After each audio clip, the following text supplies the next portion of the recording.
Mimi Mwigulu Lameck Nchemba naapa kwamba nitakuwa mwaminifu kwa Jamhuri ya Muungano wa Tanzania na kuitumikia kwa moyo wangu wote, na kwamba nitaihifadhi, nitailinda na kuitetea Katiba ya Jamhuri ya Muungano wa Tanzania kwa mujibu wa sheria iliyowekwa. Ewe Mwenyezi Mungu nisaidie.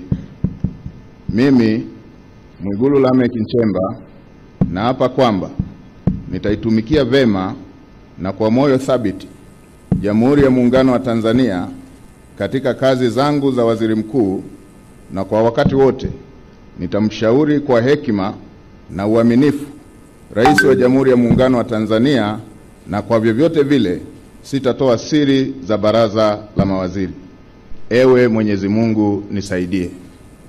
Mimi Mwigulu Lameck Nchemba naapa kwamba katika kutekeleza madaraka niliyopewa kwa mujibu wa Katiba ya Jamhuri ya Muungano wa Tanzania, nitatetea na kudumisha umoja wa Jamhuri ya Muungano wa Tanzania kwa mujibu wa Katiba ya Jamhuri ya Muungano wa Tanzania.